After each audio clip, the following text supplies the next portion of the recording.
नमस्कार, मी प्रवीण अहिरे. महाराष्ट्रातील तमाम माता भगिनींचं लाडकी बहीण योजनेच्या नवीन व्हिडिओमध्ये स्वागत आहे. लाडकी बहीण योजनेसंदर्भात सर्वात मोठी माहिती समोर आली आहे. बघा, 21 जानेवारीचा निर्णय, जानेवारीचा जो हप्ता आहे तो तुम्हाला आजपासून ह्या ठिकाणी सुरू होणार आहे. आज जर आपण ह्या ठिकाणी पाहिलं तर आजपासून तुम्हाला जो हप्ता आहे तो ह्या ठिकाणी सुरू होणार आहे आणि त्यासोबतच जी महत्त्वाची माहिती ती आपण ह्या ठिकाणी पाहणार आहोत. लाडकी बहीण योजनेसंदर्भात सर्वात मोठी नवीन अपडेट आलेली आहे आणि ही जी महत्त्वाची अपडेट आहे ती अतिशय महत्त्वाची आहे. त्यामुळे सर्वांनी हा व्हिडिओ शेवटपर्यंत पहा. सर्वात अगोदर व्हिडिओवर जर तुम्ही नवीन असाल तर सर्वांनी व्हिडिओला लाईक करा, चॅनलला पण सबस्क्राईब करून घ्या आणि हा व्हिडिओ तुमच्या मैत्रिणी, तुमचे नातेवाईक असतील त्यांना पण पाठवून द्या.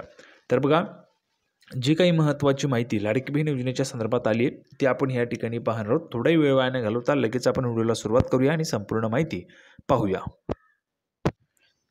तर सर्व महिलांनी लक्ष द्या. लाडकी बहीण योजनेसंदर्भात महत्त्वाची माहिती. लाडकी बहीण योजना पुन्हा एकदा चर्चेत आली आहे. लाडकी बहीण योजनेत महिलांना दर महिन्याला 1500 रुपये दिले जातात. दरम्यान या योजनेचा निधी वाढवण्याचे आश्वासन माहिती सरकारने दिले होते. म्हणजेच 1500 रुपयांवर 600 रुपयांची वाढ होणार होती. 2100 रुपये तुम्हाला देण्याचं सरकारने ह्या ठिकाणी आश्वासन दिलं होतं. महिलांना 2100 रुपये आम्ही त्या ठिकाणी देऊ म्हणून असं त्यांनी आश्वासन दिलं होतं. आमचं सरकार पुन्हा आलं तर आता 2100 रुपयासंदर्भात काय माहिती ती आपण पाहूया. यंदाच्या अर्थसंकल्पात 2100 रुपये देण्याबाबत घोषणा होईल असंही सांगितलं होतं. आता 2100 रुपये कोणकोणत्या महिलांना पाहिजे त्यांनी पटापट कमेंट बॉक्समध्ये 2100 रुपये लिहून पाठवा. मात्र आता मार्चमध्येही महिलांना 2100 रुपये मिळणार की नाही याबाबत मोठा प्रश्न निर्माण झाला आहे. बघा, मार्चमध्ये पण तुम्हाला 2100 मिळणार की नाही याबाबत मोठा प्रश्न निर्माण झाला आहे. त्याची काय माहिती आहे तर मार्च महिन्यात लाडक्या बहिणींना 2100 रुपये मिळण्याची अपेक्षा होती. मात्र आता मार्च महिन्यात पैसे मिळणार नसल्याचं चिन्ह दिसत आहे. बघा, मार्च महिन्यात पैसे मिळणार नसल्याचं चिन्ह आहे. याचे कारण म्हणजे महिला व बालविकास विभागाकडून पैसे वाढवण्याचा कोणताही प्रस्ताव राज्य सरकारकडे गेलाच नाही. त्यामुळे या योजनेबाबत मोठा प्रश्न निर्माण झाला आहे. तर बघा, अशा पद्धतीचा प्रस्ताव ह्या ठिकाणी राज्य सरकारकडे गेलाच नाही आहे. त्यामुळे या योजनेबाबत मोठा प्रश्न निर्माण झाला आहे.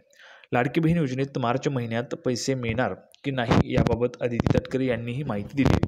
लाडकी बहीण योजना सुरू करण्याआधी अर्थ मंत्रालयाने 3-4 महिने अगोदर तयारी केली होती. आता हप्ता 2100 रुपये वाढवण्यासाठीही अशीच तयारी करावी लागेल. अद्याप मुख्यमंत्री आणि अर्थमंत्र्यांकडून कोणत्याही सूचना आल्या नसल्याचे त्यांनी सांगितले. आता बघा, अशा पद्धतीची माहिती त्यांनी दिलेली आहे. दरम्यान काही दिवसांपूर्वी राधाकृष्णजी विखे पाटील यांनी लाडक्या बहिणींना अर्थसंकल्पीय अधिवेशनानंतर 2100 रुपये मिळतील असं विधान केलं होतं. त्यानंतर मुख्यमंत्री देवेंद्र फडणवीस यांनीही याबाबत सकारात्मक प्रतिक्रिया दिली होती. मात्र आता अदिती तटकरे यांनी केलेल्या या वक्तव्यामुळे 2100 रुपये मिळणार की नाही याबाबत प्रश्न उपस्थित केला जातो. तर ज्या पद्धतीने आपण ह्या ठिकाणी पाहिलं तर बघा, या ठिकाणी स्पष्टपणे लक्षात घ्या की अर्थ मंत्रालयाकडून किंवा मग मुख्यमंत्री महोदयांकडून कुठल्याही सूचना या ठिकाणी महिला व बालविकास विभागाला आलेल्या नाही आहेत पैसे वाढवण्याच्या संदर्भात. पण अर्थसंकल्प ज्यावेळेस सादर होईल तो सादर झाल्यानंतर त्या ठिकाणी सूचना त्या महिला व बालविकास विभागाला जातील आणि त्यानंतर पैसे तुमचे वाढणार आहेत. कारण अर्थसंकल्पामध्ये सादर झालं 2100 रुपये देण्याचा निर्णय घेतला की मग त्या सूचना जातील आणि मग तुम्हाला 2100 रुपये दिले जातील. पण तशा पद्धतीच्या सूचना ज्या आहेत त्या ठिकाणी अर्थसंकल्प सादर झाल्यानंतरच आपल्याला त्या ठिकाणी मिळताना पाहायला मिळतील. अर्थसंकल्प अजून सादर झालेला नाही आहे. अर्थसंकल्प सादर झाला की मग आपल्याला क्लिअर होऊन जाईल की 2100 रुपये तुम्हाला मिळणार आहे की नाही. तर सर्वांना व्हिडिओ आवडला तर व्हिडिओ लाईक करा, चॅनलला सबस्क्राईब करून घ्या. लाडकी बहीण योजनेची नवीन अपडेट घेऊन पुढच्या व्हिडिओमध्ये पुन्हा एकदा भेटूया. तोपर्यंत धन्यवाद.